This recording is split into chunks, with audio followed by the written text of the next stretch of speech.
What's up, everybody? This is Fred Richani of TSC News. On this week's episode, we're going to look at highlights of the Body Armor press conference featuring UFC President Dana White, Cody Garbrandt, and legendary basketball player Kobe Bryant. We're also going to talk the brand new EA Sports UFC 3 coming out early 2018, and we're going to look at our brand new game review of Rugby 18 on PlayStation 4.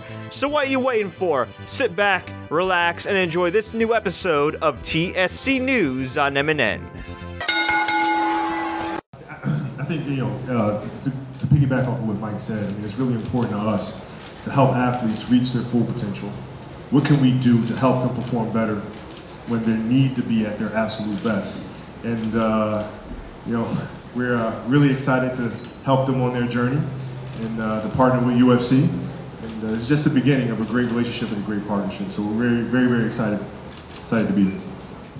Well, to give it right back to him, they're the fastest growing sports drink in the world. So this is our first ever sports drink sponsor. We're very happy and excited, not just for us, but for the athletes. And we also think this is a great addition for the Performance Institute. It's just, it's a perfect fit all the way around. And we could not be more excited. No, it's separate from we'll have them presence within the octagon itself. We'll have presence in the corners, we'll have presence on the stools. So the presence will be felt when you're watching the fight. It'll definitely be Body Armor supported. And anybody that we bring into the Body Armor family must meet these kind of obsessive characteristics that Mike and I both share. He in founding the company, and me and how I approach the game of basketball for years and years and years. So it's important for me to get to know them in that sense and in that aspect. If they have that same attention to detail, that same passion. I was just in the back speaking to them before we came out here, and hearing from them personally about their story and their journey and why they do what they do, and you can feel it. You can feel the passion oozing from them. Those are the kind of athletes that we want to be a part of our brand, and those are the stories we're excited about telling. Restating what Kobe said, backstage to us, we had a brief talk about it's harder to stay on top, to stay hungry. Every day you have to stay hungrier than you were before because everyone's trying to get, to this spot to be the best in the world like he was throughout his career. So it's great to have a like-minded individual that brings you on a part of the team that sees that in you. I don't want to turn many people off, but I got kind of, watching boxing kind of wore me down a little bit. And, I think, when I started getting into MMA, it was just much more entertaining. And certain things you can't scorecards. Can't hide a guy. You can hear a guy getting punched in the face in MMA. You can see kind of the art that takes place in MMA. So I gravitated towards that, and I brought my wife to several fights, and she enjoyed it. And it was more so the artistry that takes place, and things take place in snapshot and making decisions in really quick moments that can either win you the fight or cost you the fight. But understanding the dance that takes place between that, what is the science between that, and making these decisions that really gravitated, that really pulled me into MMA. So that journey started for me, probably was like 2008 for me, 2008, 2009. It's great. The mics suck, but the Performance Institute is great. This will be perfect. It's perfect for us. And we've been waiting for the right person to partner with in a sports drink, and now we have it. So we're excited. They can answer that question. Yeah, well, first of all, the partnership basically started by us seeding the Performance Institute and, having these guys drink it and try it before we even came to a deal. And, they were going through 10, 20, 30, 50 cases, and they kept going up and up. And when we started to talk with Dana, it just made a lot of sense. And, when you talk about what makes our drink better, it's a premium, better-for-you sport drink, more natural, potassium packed, vitamins. I kind of say is, Gatorade is to, boxing what Body Armor is to UFC. We are we're the next generation. This is the next generation of boxing. This is the fastest global growing sport right now, and it's what we're doing right now in beverages with sport drinks with Body Armor. Are things getting easier when we talk about what? Finding partners, brand partners, and people who want to work with the UFC. Before, you used to have to go out and convince people that it was a sport they wanted to get involved with. What's the feeling now? Yeah, I love deals like this because, as we continue to grow and, going into all these different countries that we're going into, and continuing to grow the brand and the sport. We're aligned with guys that are doing the same exact thing. And I love being in these type of positions with these type of brands. And I know what we can do for them. I know what they can do for us, and it's perfect. It's literally a perfect deal. Love it. Kobe, I know you were at the athlete summit or retreat, and you had a lot to say to the athletes about preparing for the future. I mean, obviously you can't get into that whole thing now, but what are some of the sort of essential nuggets that you would tell young athletes? And you know, Cynthia came on the scene, is killing it. Obviously, the other two gentlemen there are just on their way. So what are the nuggets of information you tell them about preparing for the future? I think it's really important, aside from focusing on your craft, right? There's this thing that happens when you come out and you're hot and people are craving and want your attention and want your time. It becomes harder to stay focused on what's most important, which is the craft itself. Now, aside from that, it's understanding your position and where you fit in the entirety of it all. Like, what is your story? What do you stand for? What is your journey? Why are you here? And once you understand that, then it becomes easy to communicate that to the rest of the world. So then it becomes bigger than an MMA fight. It becomes bigger than basketball. It becomes bigger than football. It becomes bigger than baseball. It becomes a story that connects to human nature. It becomes a story that's inspirational. And so that's always the message.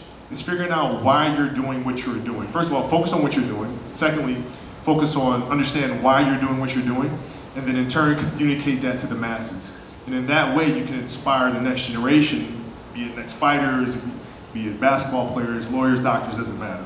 And if you can figure that out, then everything else comes from it. And did you find it took you a little while as an active player to figure those things out for yourself? You know, how far along in the game were you before you planned ahead?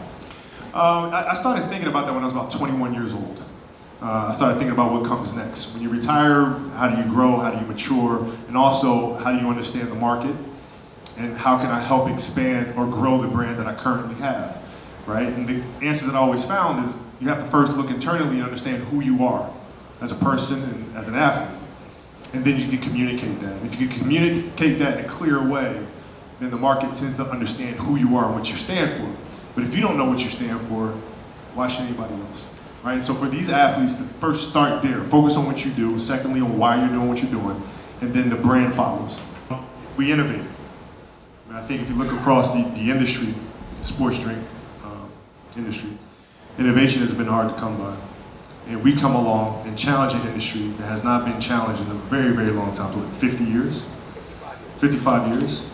And we're bringing a product to the market that is a better for you product.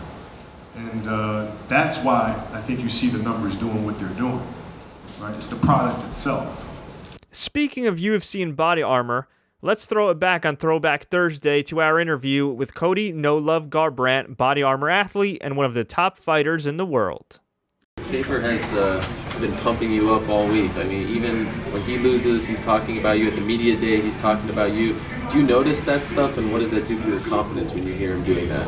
You know, it's a guy that I looked up to for many years now. Now I'm part of his team, and representing his team at the highest level and getting ready for a title shot. So, he's been there, throughout his career in title fights and big fights and on the top since for decades now. So he knows, what I can do, and that's why he's pushing it. It's not that, just like with TJ, he pushed TJ, and TJ's a world champion. Arai is a very, intelligent human on, scouting fighters. That's why our team's so good. He sees talent, he scouts them, and brings them out, and that's how our team's so strong. So he knows what I can do. That's why he's pushing for it. What's the biggest lesson that Uriah Faber's taught you since you've trained with him? Biggest lesson? Man, so many lessons. He's a great mentor. Think about it, he's been fighting since he was 24 years old. He's 37 now. He's been fighting the top guys in the world. So one of the greatest things I would say is when I first got out there, I was kind of, I was 1-0 when I came out there, and I didn't really train like a true professional. I was a fighter, I was raw, I was a fighter. I had talent, skill. I guess changing it into a lifestyle, becoming, the MMA lifestyle, inside, outside, what you do in the gym, what you do in the octagon, what you do outside. So I think that was the biggest change, is just being the lifestyle of becoming a mixed martial artist rather than just a fighter. And obviously he's been very successful on the marketing side of things. Has he taught you about that as far as like being like to trash talk and how you present yourself to make yourself a star? You know, he helps out, but you know, I'm kind of my own person with that. I don't have a hard time marketing myself or selling a fight. You know, I'm going out there and performing and, you know, calling out the champ. It's something I want to be since I was 13 years old. So I know I have to go out there and perform, and everything else will fall into place. Good news for sports gamers and UFC fans alike. Electronic Arts confirmed last week that on February 2nd, 2018, EA Sports UFC 3 drops with Conor McGregor as the cover star. It'll have a revamped combat system, even more options in Ultimate Team, and surely more details are to come. And if you're excited about this or a little on the fence, feel free to check out our EA Sports UFC 2 review and find out if UFC 3 might be the right fighting game for you. What's up, everybody? This is Fred Richani of TSC Gaming, here to review EA Sports UFC 2 from EA Canada on Xbox One. It's also available on PlayStation 4. This is the sequel to the much-maligned 2014 EA UFC title that featured derpy fighter faces and complicated gameplay. And while there are still issues with the sequel, I have to say there are definitely some noticeable improvements. Aesthetically, the game looks great with its authentic UFC event presentation and improved graphics. The fighters' faces, such as Jose Aldo's, actually look like they belong on the bodies, and the damage over the course of a fight looks more realistic than ever. Little things, such as the hair physics, as you can see right here with Conor McGregor, add to UFC 2's graphical presentation. Each fighter's mannerisms are quite accurate as well. From an audio perspective, the sights and sounds of a UFC event are in full effect here, especially when you send your unlucky opponent crashing down the mat. Right, huge right with the right hand. Can he finish it here?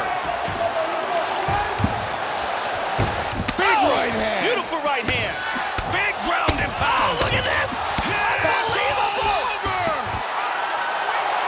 Brutal ground and pound for the KO. The UFC team of Joe Rogan and Mike Goldberg may get some criticism in real life, but as a hardcore player of many sports games, I believe EA UFC has one of the better commentary tracks in the genre. If you play any sports game long enough, the commentary is bound to get repetitive, and at times it does here, but the fun, natural interaction between longtime partners Goldie and Rogan makes it sound a hell of a lot more natural compared to other games. Conor McGregor is a little beat down after that round. He took some tremendous shots in that round. Really a testament to his will to win that he's still in this fight at all. And here's a flying knee that lands perfectly. The gameplay of EA Sports UFC 2 is a lot like the original. A hit or a miss. Button mashing is not recommended in this game. In fact, I'd strongly recommend you go through the skills challenges and practices to master the controls. Like mixed martial arts in real life, UFC 2 ain't something you can just pick up and play and be good at. It takes practice and strategy.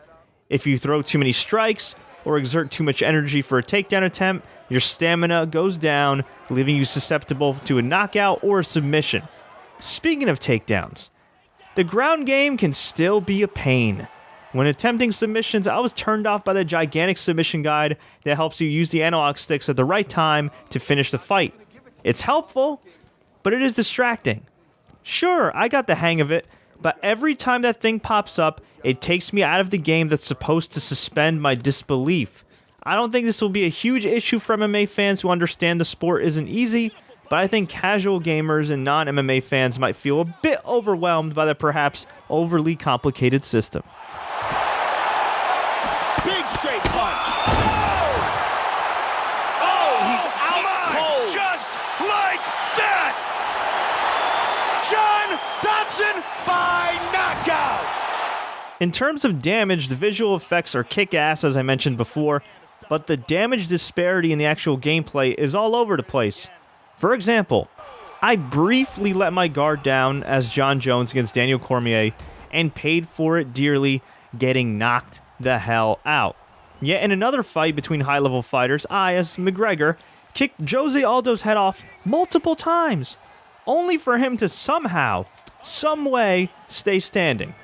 I don't care if it's a video game or in real life. anyone is going down with a heavy enough kick or punch to the dome. Hopefully, EA can fix this issue with a patch or two down the road. EA Sports UFC 2 has a ton of new content, including an expanded female roster, a new career mode, creative fighter, ultimate team online, and a number of cool playable characters like CM Punk and much more. Career mode allows you to take an existing fighter on the roster or create your own to guide him or her to superstardom, beginning with fighting your way into the Ultimate Fighter house. After that, you are selected for Team Joanna Jędrzejczyk, who's the current strawweight champion, or Team Paige Van Sant, and you progress from there. Whether you create your own fighter or pick an existing one, here's a warning. It's important to know you're literally starting from the bottom, meaning you better choose your game plan wisely because 1, 2, 3 strikes and you may be already out of stamina. Cut us some slack, EA. Career mode can be fun and all, but its lack of cutscenes and flair and personality makes this experience repetitive and dull over time. Even Creative Fighter lacks personality, with a decent amount of options, but nothing compared to the WWE 2K franchise that has maximized its creative suite's potential. There's also no face scan option, although you can upload your photo and create your EA Game Face avatar online and import it to the game. If you've played other EA Sports titles, you'll be familiar with Ultimate Team, which gives you card packs unlocking fighters, moves, and various attributes. At the time of this review, we've had no problems whatsoever with UFC 2 servers, with everything running nice and smoothly, and that's always a good sign. Of course, I have to mention my favorite part of EA UFC 2, Knockout Mode. That's right, your goal is to knock your opponent out. No submissions, no winning on points, just good old-fashioned virtual violence. And yes, it's as fun as it looks.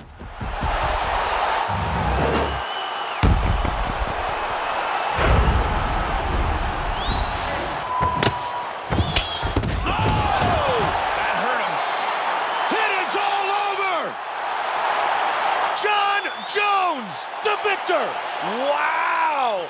What a statement that man just made! My second favorite mode in this game is create an event where you can create the ultimate UFC dream card. You think you could put together a pay-per-view better than Dana White?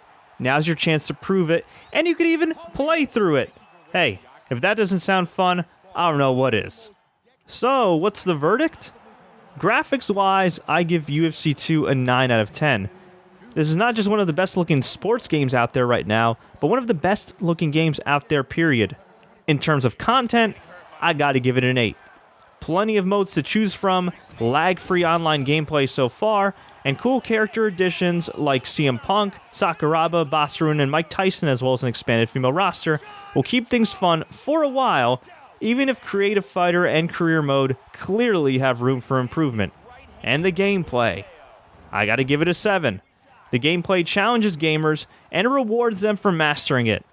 All that being said, the submission system still needs work, and I don't really know if casual UFC gamers will have the same patience as hardcore UFC fans to stick with this game. I guess we'll see.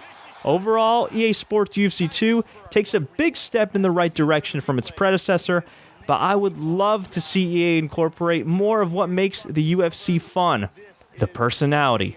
Just look at cover stars Ronda Rousey and Conor McGregor, who aren't big stars just because they're great fighters, but because they're larger-than-life personalities that engage fans like few athletes do.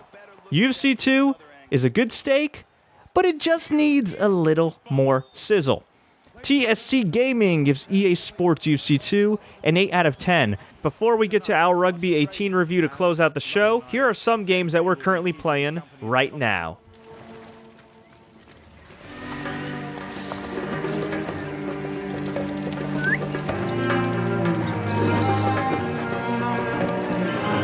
Lovely sight. Hey! That's for my friend. That's everything. Benipe will be pleased to hear it.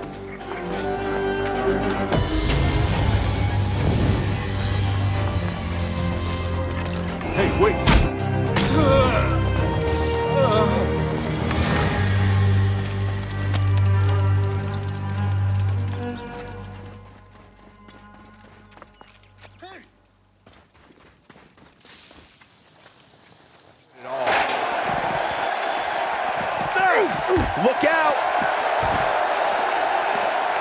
He's calling for it.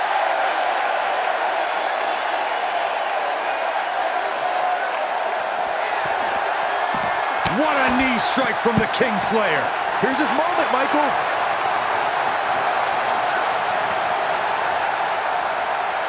Yeah. Slay the King.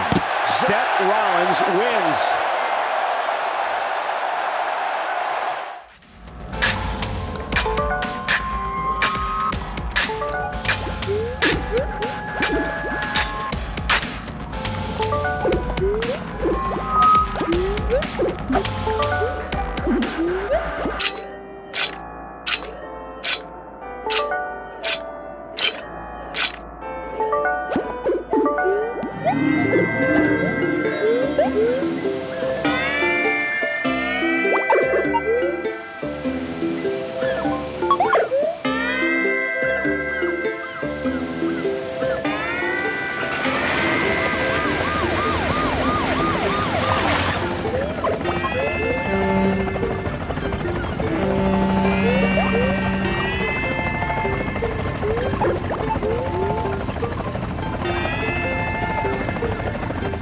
My thoughts on Rugby 18 on PlayStation 4.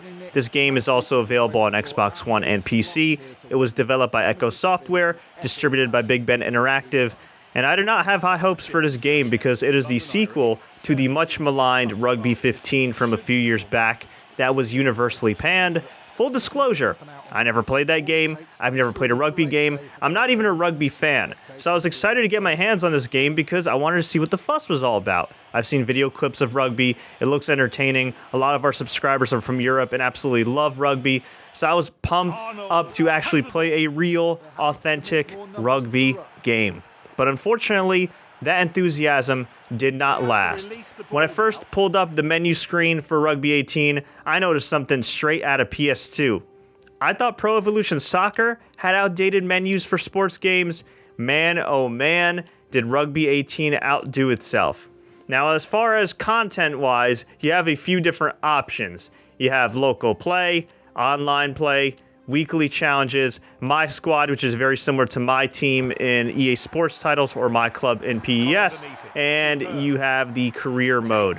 And I gotta say, they don't really differ that much from each other. The premise is simple. You pick your team, you play some games, you may deal with some game-breaking glitches, and you go from there. In terms of leagues and team selections, you've got plenty to choose from. You have teams from Viva Premiership Rugby, Pro 14, and a number of national teams. But that's where kind of the fun stops, because when you actually play the game, you'll see that it's not really user-friendly at all.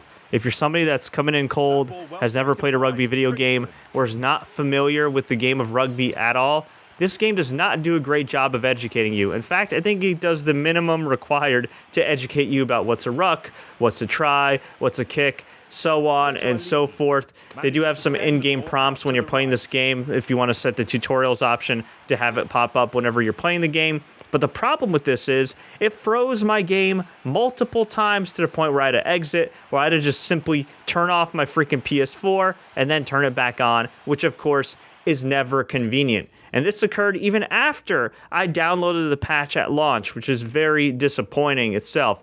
As for the gameplay within the actual game modes, man, there's a whole lot of rucking. Scoring comes at a premium. I did try to play around with the difficulty settings, but the AI was just pretty damn difficult. When I did finally make a try or make a successful kick, it was awesome, but I felt like it was way, way too hard. I'm somebody that's not a huge soccer fan, not a huge hockey fan, but I've played multiple hockey and soccer sports games on Xbox One, PS4, PC. I've been able to do tutorials and everything, and eventually I got the hang of it, but for whatever reason in this game, it just made it difficult. The overemphasizing of rucks was just frustrating. A ruck, another ruck. Hey, let's do another ruck. The AI was really difficult at times. Other times it was super easy. There was a lot of inconsistency, even with being on the same difficulty level.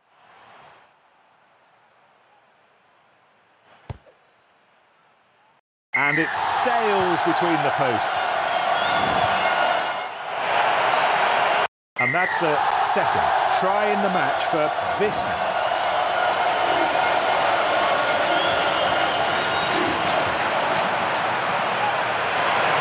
In terms of the game modes, other than local play and online, they're pretty much similar. The only difference is in my career mode, you essentially just play in your career, play a bunch of dull games, hopefully don't get any game-breaking glitches, and eventually get to the promised land. When you get to my squad, it's very similar to Ultimate Team in EA Sports games. If Ultimate Team had the most un-user-friendly interface possible and was dull as hell. And boy, this was dull to the point where I just said, you know what? I'm tired of doing this. I'm just going to autofill my team and play as that and try my luck to, well, mixed results. Believe me, I really, really wanted to like this game. I was very excited to try it. But unfortunately, at the end, I felt pretty damn underwhelmed. So what's the verdict? Graphically, I have to give this game a 4 out of 10. These graphics look like they're from a previous generation. These menus look like they're from a previous generation. I not only had frame rate issues, but I had audio buffering issues, which was just not cool and completely unacceptable for a game in 2017. Gameplay, I give this game a 4. Not user-friendly at all. It is very difficult to score points. I felt like it was a bit of a glitchy mess at times. Just not fun, and not a game that you're going to get new rugby gamers to try, I think.